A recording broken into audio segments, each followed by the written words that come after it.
परिवर्तन करना चाहते हो कि नहीं?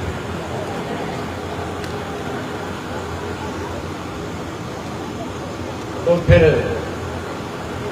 नारों के अंदर तुम्हारी जोश क्यों नहीं है?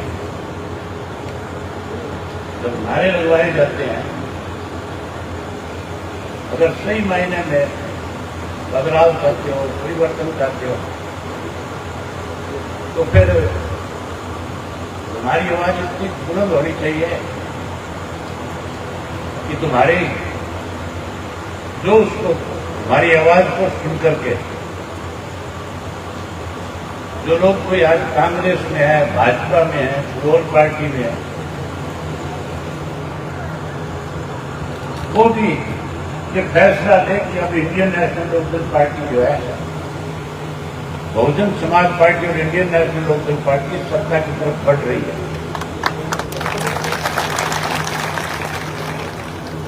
और वो फिर आपकी इस नारों की आवाज को सुनकर के ये फैसला ले कि हमें भी अब किसान और मजदूर के साथ हाथ से हाथ मिलाकर के, कंधे से कंधा मिलाकर के भाजपा को सत्ता से पार करना, कांग्रेस को सत्ता से दूर रखना। इसलिए मैं जस्सा जी से फिर कहूंगा कि वो आपसे एक बार फिर नारे लगवाएगा और आपसे उम्मीद करूंगा कि आपके नारों की आवाज बहुत बुलंद होनी चाहिए। जस्सा जी लगवाओ एक बार और। अब जोर लगा दियो भाई, नहीं देख लो। Tau Devilal, Indian National Lokdal party, भाई Abhay Singh ji Chautala, Chaudhary Om Prakash ji Chautala, Indian National Lokdal party. बहुत बहुत धन्यवाद भाई अभय सिंह जी चौटाला। ताऊ देवीलाल, ताऊ देवीलाल, अभय सिंह चौटाला।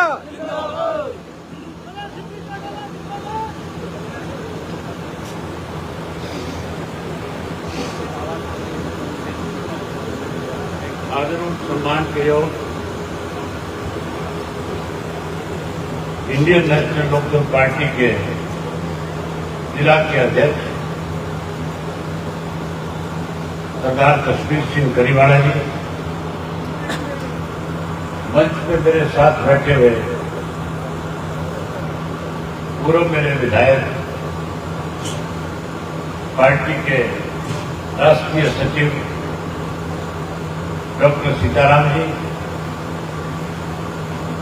मंच पर मेरे साथ बैठे हुए बहुजन समाज पार्टी और इंडियन नेशनल लोकदल पार्टी के प्रदेश, जिला और हल्का स्तर के सभी नेतागण, आज के इस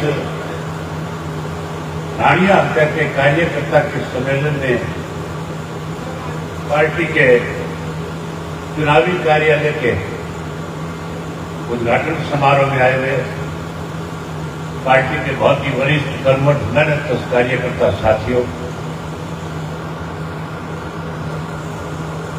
पत्रकार छायाकार दोस्तों और आपके इच्छाओं के अनुसार पार्टी के द्वारा लिया गया फैसला, आपके उम्मीदवार अर्जुन चौटाला जी,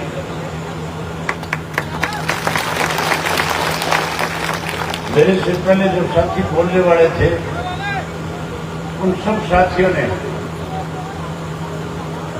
चुनाव के बारे में चर्चा करी। ये रानिया विधानसभा क्षेत्र को जब से बढ़ने के बाद लगातार चौधरी ओम प्रकाश चौटाला जी ने जिस किसी साथी को आपके बीच में पार्टी का उम्मीदवार बना करके भेजा, आप लोगों ने सदैव चौधरी ओम प्रकाश चौटाला के द्वारा दिए गए प्रत्याशी को भारी बहुमत के साथ जिताने का काम किया। ये तो पिछले चुनाव में इंडियन नेशनल लोकदल पार्टी का बिखराव हो गया और बिखराव के बाद पूरे प्रदेश में हालात इस किस्म के बढ़ गए थे। लोगों की तो इच्छा थी कि इंडियन नेशनल लोकदल पार्टी की सरकार बने, लेकिन भारतीय जनता पार्टी ने एक षड्यंत्र के तहत आपकी पार्टी को कमजोर कर दिया, तोड़ दिया। कुछ स्वार्थी लोग थे आपकी पार्टी में जिनको केवल सत्ता का लालच था, जो सत्ता में आना चाहते थे, जिन्होंने लालच के बस गुहाना की जो चौधरी देवीलाल की सम्मान दिवस रैली थी, उस रैली के अंदर लाखों लोगों के मंसूबों पे पानी फेर दिया। हालात उस वक्त इस किस्म के थे कि आपकी सरकार बननी थी, लेकिन षड्यंत्र के तहत पार्टी को तोड़ दिया और इस रानिया विधानसभा क्षेत्र के अंदर एक ऐसा व्यक्ति आपके बीच में आया जिसने कभी भी चौधरी देवीलाल की नीतियों को आगे बढ़ाने का काम नहीं किया। किसी भी चुनाव में चौधरी देवीलाल का फोटो के साथ नहीं लगाया और पिछले चुनाव में न केवल चौधरी देवीलाल का फोटो लगा दिया, बल्कि आप लोगों के बीच में भी भ्रम पैदा कर दिया कि मैं तो भाई साहब से आशीर्वाद लेकर के आया, और ये कहकर के कहीं ना कहीं दाव लगा दिया। लगाया कि नहीं लगाया दाव? पहले 2 चुनाव हुए थे जिसमें कृष्ण कंबोज को हमने टिकट दिया था। चौधरी रणजीत सिंह ने कभी फोटो लगाया था चौधरी देवीलाल का? क्या लगाया कभी तो बताओ। उसके बाद रामचंद्र कंबोज को जब हमने चुनाव लड़ाया तब लगाया था, तब भी नहीं लगाया। पिछली बार केवल आपका वोट लेना था, आपको गुमराह करने के लिए चौधरी देवीलाल का फोटो लगा लिया। चौधरी देवीलाल का फोटो तो लगा लिया और अखबार के अंदर जब स्टेटमेंट दी तो ये कहा कि हरियाणा प्रदेश के अंदर मनोहर लाल खट्टर से ज्यादा लोकप्रिय कोई मुख्यमंत्री नहीं बना। ये बात कहीं ठीक नहीं गई थी। और कमाल की बात है, अब विचलित हो रहे हैं। मैं आपको एक किस्सा सुनाता हूं। जब आदमी विचलित हो जाता है तो उसकी हालत कैसी होती है। एक बार प्रताप सिंह कैरों मुख्यमंत्री थे हमारे, कंबाइंड पंजाब था। उन दिनों में जर्नैली सड़कें हुआ करती थी दिल्ली चंडीगढ़ के रास्ते, और चारों तरफ पेड़ लगे हुए थे, जंगल के अंदर का रास्ता था। मुख्यमंत्री के पास अंदर कार होती थी जिसकी स्पीड 40-50 किलोमीटर की बड़ी मुश्किल से चलती थी। चौधरी देवीलाल पंजाब कांग्रेस के प्रधान थे, कैरों मुख्यमंत्री थे। दोनों शाम का वक्त था, दिल्ली से चंडीगढ़ जा रहे थे।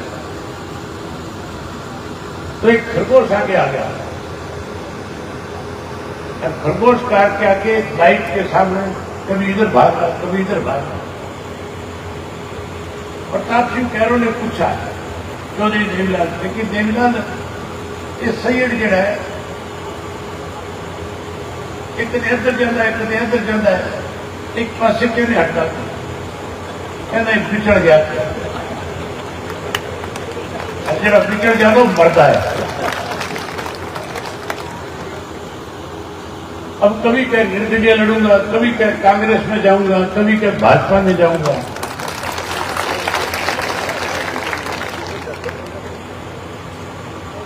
अब भी ये नहीं कहता कि मैंने जिस पार्टी में रह करके 5 साल तक, मतलब केवल इस बात का लालच है कि मुझे एक बार विधानसभा भेज के देख तो लिया। 5 साल में स्वयं थाने का मंत्री बनने के स्वयं कोई काम किया? मंत्री इसलिए करते हैं सरकार में कि ये काम करो, लोगों को सुविधाएं प्रदान करो। मंत्री का काम होता है कि ज्यादा से ज्यादा विकास के काम अपने इलाके में कराए जाए, पूरे प्रदेश में कराए जाए। इन्होंने तो 5 वर्ष में स्वयं थानेदारों को बदलने के, थानेदारों को लगाने के काम क्या तो बता दो। मेरे पास रोज रानिया विधानसभा क्षेत्र के कार्यकर्ता साथी आते हैं और जब भी आते हैं कि बात करते हैं, हमारे खिलाफ झूठा मुकदमा दर्ज कराते हैं।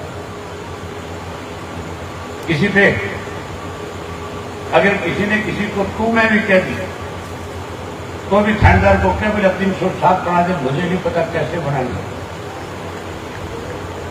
चिंता मत करो, बदलाव लाओ, अपनी सरकार बनाओ।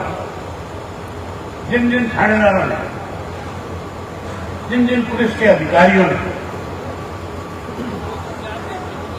रानिया विधानसभा क्षेत्र के लोगों के साथ ज्यादती करी है, उन्हें यही ला करके दंडित करेंगे, ताकि आइंदा से कोई भी अधिकारी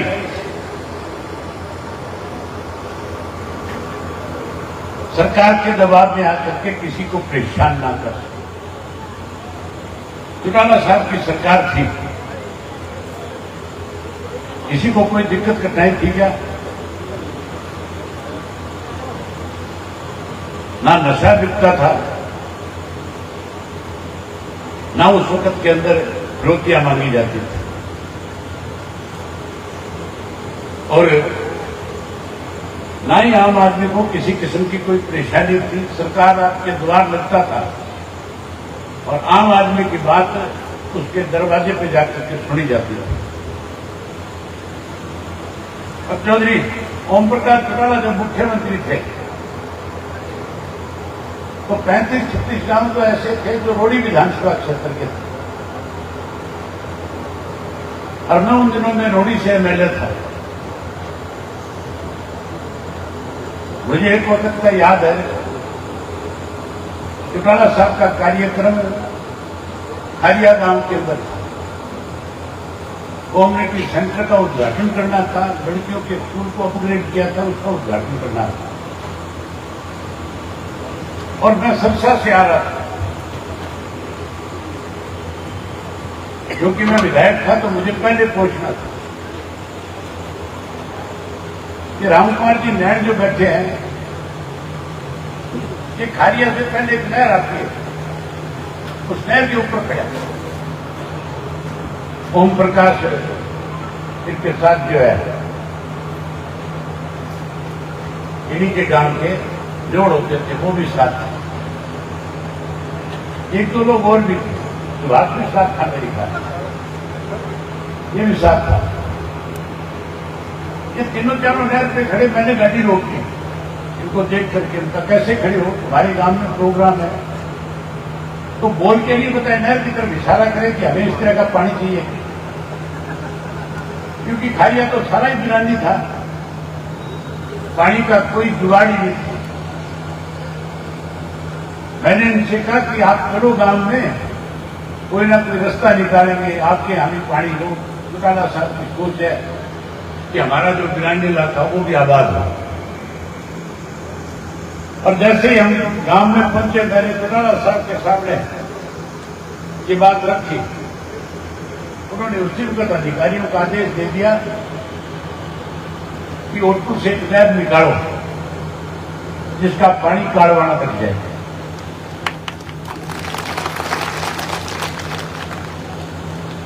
जो चीफ इंजीनियर था, उस चीफ इंजीनियर ने उस नहर का निर्माण किसी तरह से करे, उसके प्रयास किए। 2 महीने निकल गए, 3 महीने निकल गए। मैं जब भी चंडीगढ़ गया, मैंने हमेशा चौटाला साहब को बात याद दिलाई कि आप कह के आए थे, अब तक उस पर कोई काम नहीं हो रहा। चौटाला साहब ने उसको बुला लिया चीफ इंजीनियर और बुला करके पूछने लगे कि अब तक काम क्यों नहीं शुरू हुआ। तो कहने लगे जी उस पर खर्च ज्यादा आएगा। चौटाला साहब बोले तेरी तनख्वाह में से कटेगा,